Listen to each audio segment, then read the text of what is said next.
ছোট ভাই আমার, নির্জনে যৌবন নষ্ট করিও না। You understand what I am saying? তুমি বুঝছো আমি কি বলছি?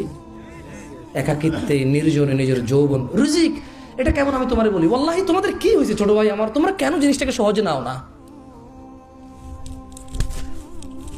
এরকম মেরে পাশ ভি বেসা হাসি একটু মন, একটু দেখো হাসলে তোমার ইচ্ছা। দেখো একজন ধরো তো, এটা এইভাবে ধরো, হ্যাঁ ই তো গয়া। আচ্ছা, এটাকে আমরা রিজিক বলি না? কত টাকা আছে এখানে? কত আছে? কেন নাই? আরেকশো কই? ফেলে দিছি, চলে যায় নাই। কি করছি? ফেলে দিছি। মদ খাইছি, কি করছি? মদ খাইছি, কি করছি? আর কত আছে? এখন এখন আমার সম্পদের মধ্যে কত টাকা আছে? এই 100 টাকা ঘষাঘষি করলে এই 100 টাকাকে দিন রাত 24 ঘন্টা ফু দিলে 200 হবে?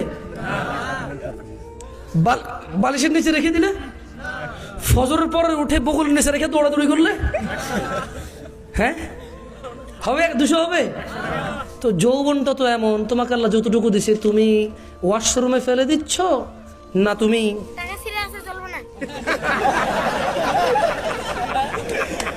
ওকে একটু ওদিকে নিয়ে যাচ্ছে। আচ্ছা আচ্ছা, তো আমার শিক্ষা খাই ফেলছেন একটা কৌতুকে। খায়েন না, খায়েন না, খায়েন না, মনোযোগ দেন। দেখো ছোট ভাই আমার, আল্লাহ নবী সাল্লাল্লাহু আলাইহি সাল্লাম বলছে, লা ইয়াজনি জানি, এত কথা বলিস না তো প্লিজ। লা ইয়াজনি জানি, কোন জেনাকারী হিনা ইউজনি, জেনা করে না, ওয়া হুয়া মুমিন, ঈমানদার থাকা অবস্থায় কোন জেনাকারী জেনা করে না। তার মানে যখন মানুষ জানা করতে যায় তার সাথে তার ঈমান থাকে না। যৌবন একটা রিস্ক, অবৈধ পথে।